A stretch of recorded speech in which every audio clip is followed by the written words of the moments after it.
아니 전쟁 났는데 그거 인터넷 마비시켜서 뭐 합니까? 네, 홈페이지 뭐 그거 다운시킨다고 그게 전쟁하고 무슨 상관이 있습니까? 그 질문을 되게 많이 주시거든요. 근데 이 사이버 공격이 전쟁과 맞물리면 어떤 일이 벌어지냐면 Round one, fight.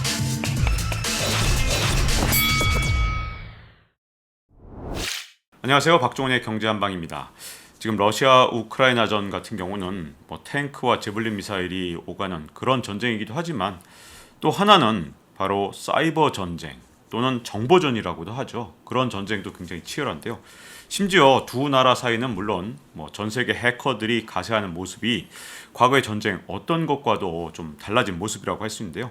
정말 달라진 전쟁의 양상 과연 어떻게 전개될지 고려대 사이버 국방학과 김승주 교수님 모셨습니다. 안녕하세요. 네, 안녕하십니까? 많은 희생이 있는 이 전면전 이게 더 확대될까 참 걱정도 되지만 또 한편으로는 사이버상에서의 전쟁 이게 거의 세계대전급으로 일어나고 있다 이런 말이 있더라고요. 네. 지금 어떤 양상인가요?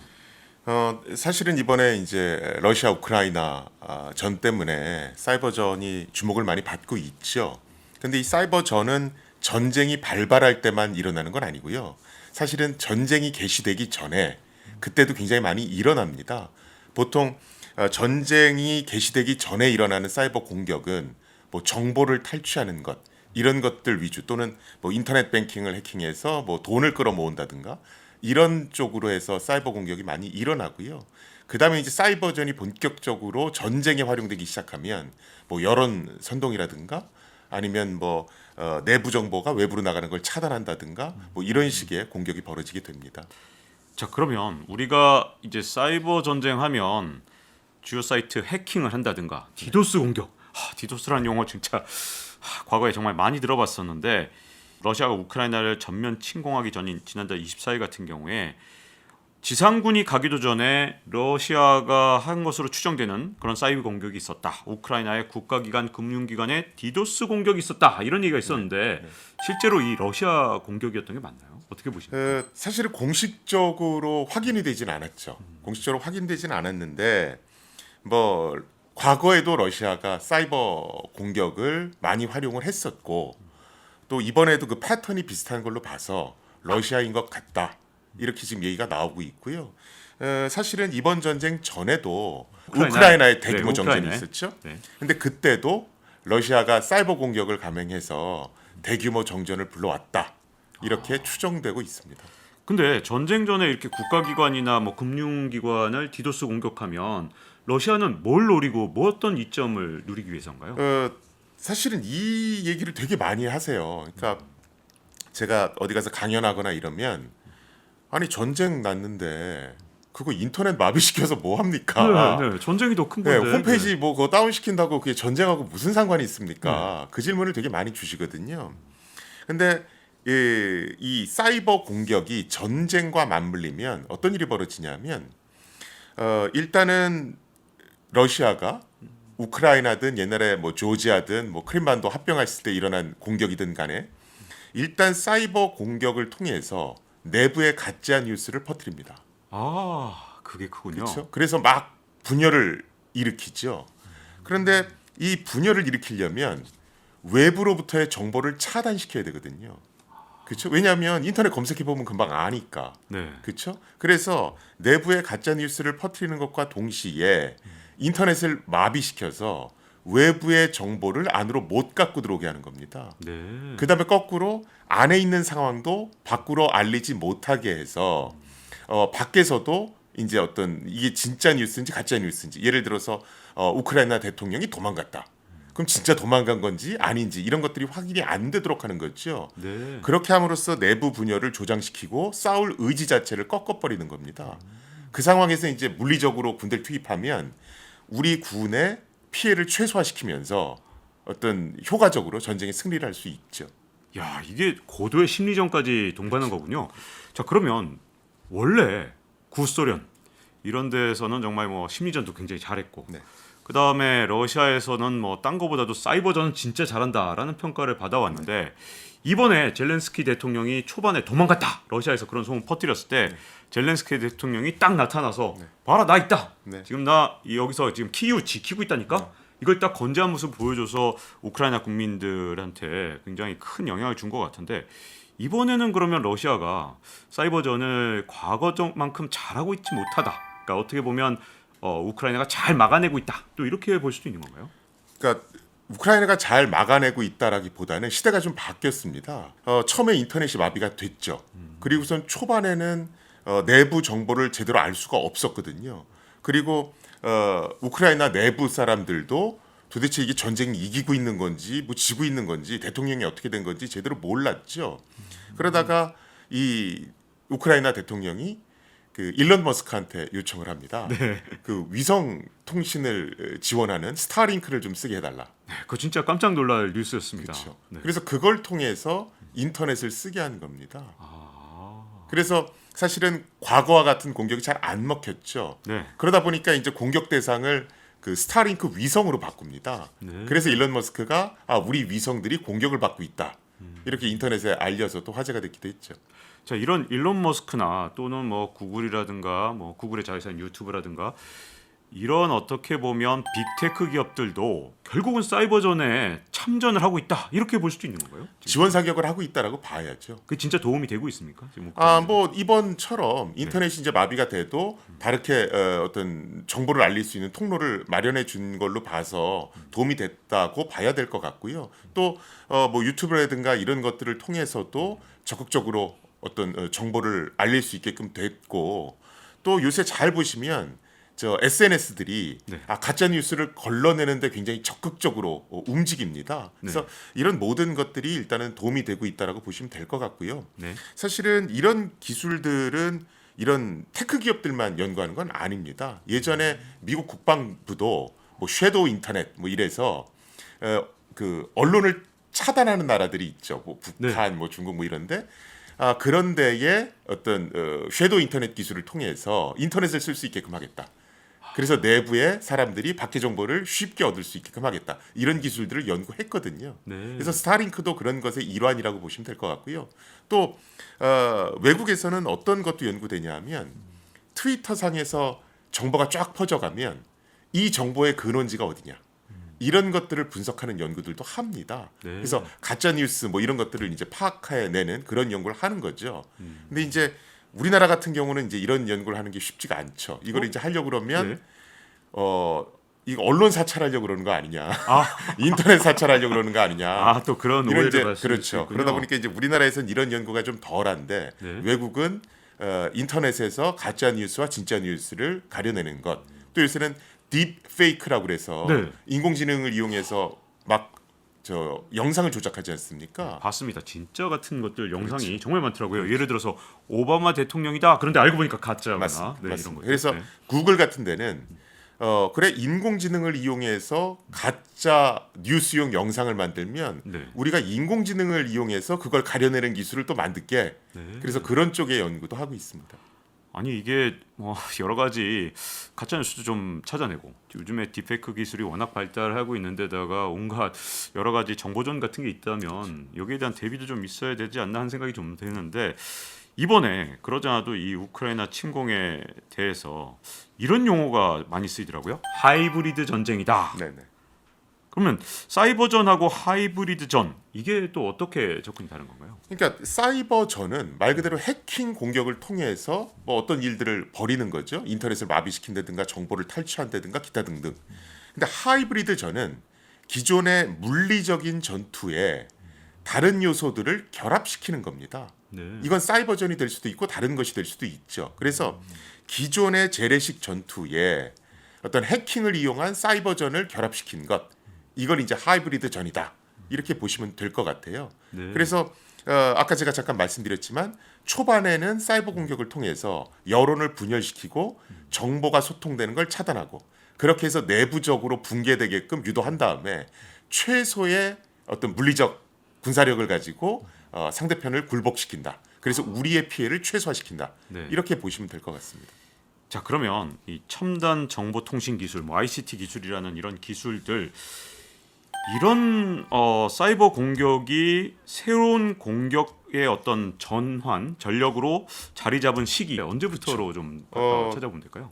우리가 일단 용어를 사이버전, 하이브리드전 요거는 이제 좀 전에 말씀드렸고 그거 말고 이제 정보전이라는 것도 있습니다. 인포메이션 워라고 그래서 아 그게 다른가요? 예, 다른 겁니다. 그것도 구별 못하네요. 최초의 정보전으로 일컬어지는 전쟁이 90년 8월부터 시작됐던 걸프전입니다. 네. 그래서 걸프전을 최초의 정보전이다 이렇게 얘기하고 실제로 그걸 다룬 책도 나와 있습니다. 왜 그게 최초의 정보전인가요?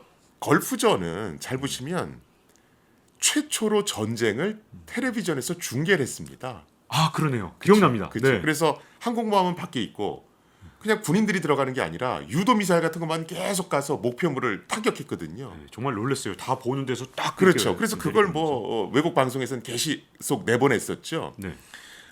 이 걸프전을 다른 말로 뭐라고 그러냐면 비접촉 전쟁 이렇게 얘기합니다. 지상군이 뭐 투입되기 전에 먼저 그렇죠. 이런 스마트 무기들로 공격을 그렇죠. 했다는 의미. 그리고 나중에 그냥 보병이 들어가서 그냥 뒤치다거리 하는 거죠. 네. 그래서 사실은 이 걸프전을 정보전을 바탕으로 한 비접촉 전쟁 이렇게 얘기하거든요. 네. 자, 이 정보전 우리가 비접촉 전쟁을 하면서 미국이 느낀 게 있는 거예요. 뭐냐면 스마트 무기들을 통해서 어떤 원거리에 있는 걸 정밀 타격을 하려면 그 위치 정보를 빨리 얻어야 되죠. 네. 그리고 내 정보는 감춰야 되는 겁니다. 네. 그러면서 야 비접촉 전쟁을 하려면 정보의 중요성이 굉장히 중요해지는데 이걸 느끼기 시작한 거예요. 그러면서 첨단 기술을 활용해서 정보를 빨리 얻는 자가 피해를 최소화시키면서 전쟁에 이길 수 있다. 네. 그건 거꾸로 내 정보를 잘 지키는 사람이 전쟁에서 이길 수 있다. 이런 식으로 바뀌는 겁니다. 그러면서 이 정보전이 연구되기 시작하면서 사이버전이 나오기 시작하고 그 사이버전이 최초로 자행된 것이 이제 에스토니아입니다. 에스토니아? 네. 네. 우리가 보통 국가 간 일어난 최초의 사이버전 예. 이걸 꼽을 때 어딜 꼽냐면 2007년에 에스토니아에 대해서 러시아가 공격한 네. 그 사이버 공격을 최초의 사이버전 이렇게 얘기합니다. 이때는 뭐가 있었냐면 에스토니아의 수도가 탈린입니다. 네. 그 탈린에 구소련 참전 기념 청동 군인상 이런 게 있었어요. 그런데 이곳을 수도 탈린에서 지방으로 이전할 계획을 세웁니다. 네. 그러다 보니까 에스토니아에 있는 구 러시아계 주민과 그 비러시아계 주민들이 충돌을 일으키기 시작하는 거예요. 그거 왜 수도에 두지 그걸 지역으로 옮기냐 이런 사람하고 저거 왜 저 구소련 참전 기념군인상을 수도에다 놓느냐 네. 옮겨야 된다 이런 의견이 충돌을 일으키는 겁니다. 네. 그런 와중에 이게 이제 어떤 외교전으로 비화되기 시작하는 거예요. 그러면서 이제 러시아의 해커들이 에스토니아를 대대적으로 공격을 하기 시작합니다. 그런데 이 에스토니아라는 나라는 우리나라보다도 IT 기술을 더 많이 활용하는 걸로 알려져 있거든요. 네. 그래서 에스토니아는 뭐 전자투표 같은 것도 굉장히 많이 하고요. 뭐 블록체인 이런 것들도 굉장히 많이 씁니다. 여기에다 대놓고 사이버 공격을 해대기 시작하니까 이 에스토니아 행정 업무나 에스토니아의 국가 기능 자체가 마비가 됩니다. 네. 물론 러시아는 부인하죠. 이거 우리 군이 한 게 아니고 그냥 울분에 찬 러시아 청년들이 네. 자기들이 그냥 모여서 해킹 공격한 거다. 예. 그래서 뭐 아무튼 러시아 군이 직접 개입했던 아무튼 러시아의 민간인들이 개입했던 간에 국가 간에 일어난 최초의 사이버전 이걸 에스토니아전 이걸로 꼽고 있고요. 실제로 이게 딱 일어나고 나서 사이버 공격이 국가의 기능을 마비시킬 수 있구나 이런 생각을 하게 됩니다. 그래서 나토에서 일종의 교전 수칙 같은 걸 만들어요. 사이버 공격이 들어오면 이런 식으로 대응을 해야 된다. 물리적 전쟁이 아닌 사이버 전쟁의 교전 수칙. 그렇죠. 야, 또 새로운데요. 그걸 이제 탈린 매뉴얼 이렇게 얘기합니다. 탈린 매뉴얼. 네네. 그래서 이 탈린 매뉴얼을 시작으로 해서 사이버 공격이 들어왔을 때 어떤 식으로 해야 되는지 국제 규범을 본격적으로 논의하기 시작을 합니다. 놀랍습니다. 제가 사실 에스토니아 가봤었는데 탈린 그러면 굉장히 고풍스러운 그 구시가가 있어서 네네.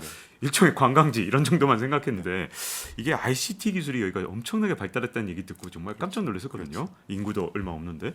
근데 그런 걸 보면 정말 이제는 ICT 기술은 그냥 단순히 경제 문제가 아니라 국방, 맞습니다. 국력 여러 가지 것들을 좌우하는 것 같은데 근데 이제 예전에는 아까도 이제 러시아에서 이거 우리가 한 거 아니야 그냥 해킹 그룹이 했어 이렇게 얘기하지만 이렇게 정규군이 뭐 전쟁을 할 수도 있지만 러시아는 뭐 핑계겠지만 진짜로 어떻게 보면 의용군이라고 할 수 있는 네네. 일종의 해킹 그룹들이 나서는 경우가 정말 많잖아요. 특히 이번에 어나니머스 워낙 유명한 네네. 해킹 그룹이잖아요. 러시아 상대로 선전포고한 뒤에 사이버 전쟁을 벌이고 있다는데 네네. 과연 어떤 것이고 이 어떤 성과 같은 게 있었는지가 궁금해지는데. 일단은 어나니머스 그룹은 항상 민주주의를 수호한다 이건 아니고요. 아 그건 아닙니까? 그러니까 어나니머스라 같은 네. 이런 단체를 핵티비스트 단체다 이렇게 얘기합니다. 야, 그게 무슨 이게 뜻인가요? 이제 해킹과 액티비스트라는 용어를 합친 겁니다.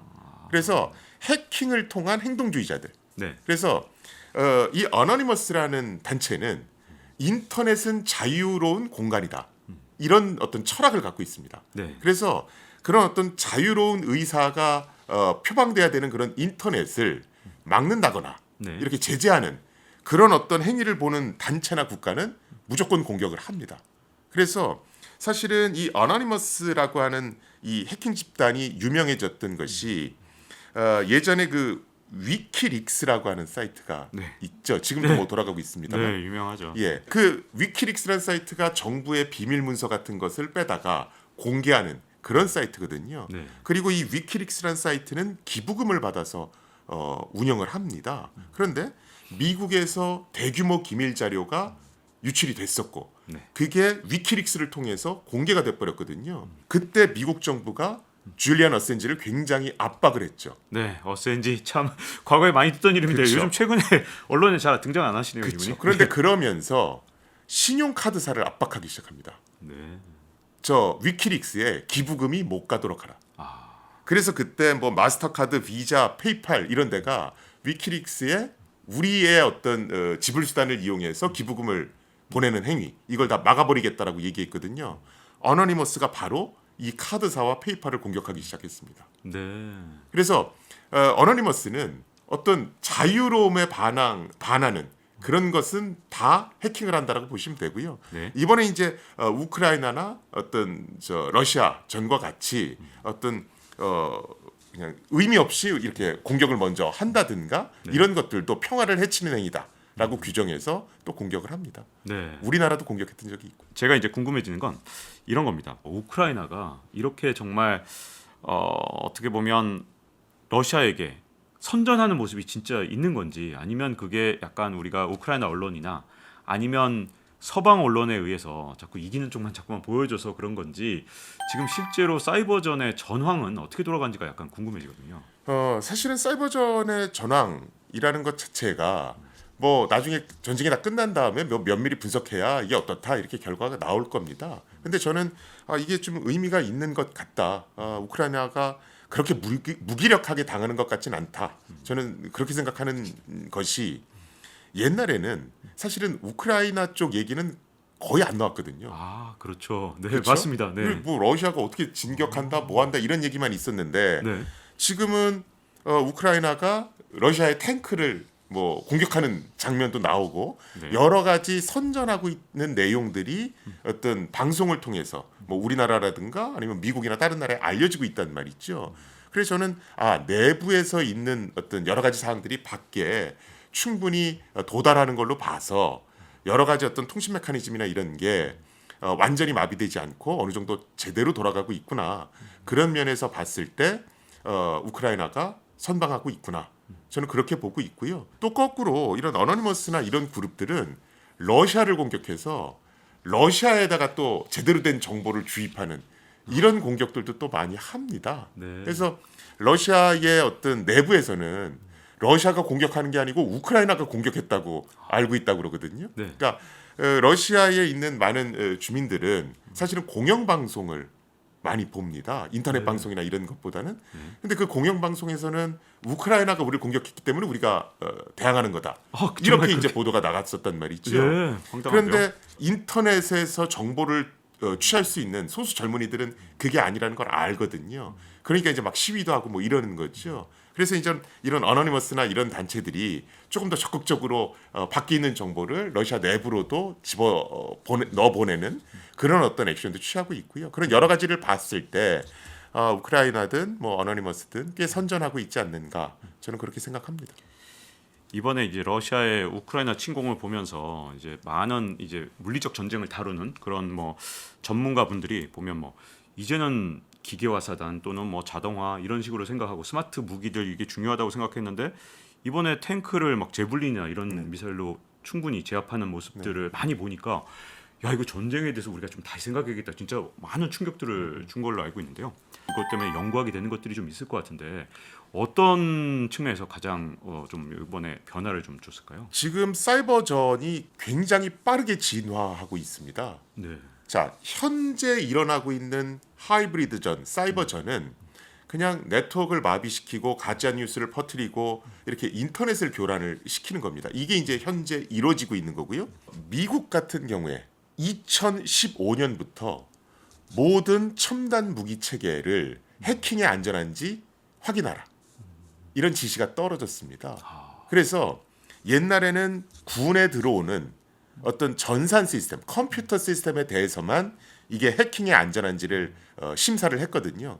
그런데 이제는 2015년부터는 미국 군에 들어오는 F-35 전투기, 드론 이런 통신 기능을 갖고 있는 스마트 무기들에 대해서 검수 단계에서 해킹에 안전한지를 반드시 심사받도록 돼 있습니다.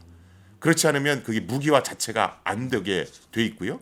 더 재미난 건 미국이 2019년부터 모든 동맹국들 또 미국으로부터 무기를 사간 모든 나라들한테 미국과 같은 수준의 무기 검수 체계를 운영할 것을 요구하고 있습니다. 네. 그 이유는 뭐냐면 미국의 무기들 또 미국과 정보 공유를 하는 나라들은 그 네트워크가 미국 본토랑 연결이 돼 있을 거 아니에요. 그래서 동맹국 중에 한 나라라도 뚫리면 그 네트워크를 타고 들어와서 미국 본토까지도 위험해질 수 있다. 야 이거 뭐 체인 리액션처럼 쭉쭉 그렇죠. 체인 타고 가는 그렇죠. 거네요. 네. 그래서 우리나라한테도 그 요구를 2019년부터 하기 시작을 했고요. 그래서 지금 우리 군도 사이버 작전 영역을 무기 체계까지 확대하겠다. 이런 계획은 서 있습니다. 근데 이제 문제는 뭐냐면 그동안 우리 군이 그렇게 사이버전, 뭐 해킹 이런 쪽에다가 이렇게 많이 신경을 써왔던 건 아니거든요. 그러다 보니까 무기 체계가 해킹에 안전한지 검수하는 능력이 미국만큼 그렇게 강하지는 못합니다. 네. 그런 상태에서 지금 미국은 그게 제대로 안 돼 있으면 정보 공유 안 해주겠다. 너희들 F-35 전투기 못 띄운다 이러고 있거든요. 그래서 지금 우리 군도 굉장히 발빠르게 움직이려고 하고는 있으나 기초 체력 자체가 좀 부족해서 이게 어떤 시한에 맞게 미국이 요구한 그 기한에 맞게 어떤 수준에 도달할지는 미지수입니다. 아니, 저는 그렇게 유명한 사람도 아니고 저를 해킹할 이유가 없습니다. 이 얘기를 제일 많이 하세요. 나도 언제든 공격 대상이 될 수 있다. 내가 너무 오만 가지 것들을 지금 SNS에 우리 아들, 딸들이 올리고 있는 건 아닌가. Round one, fight.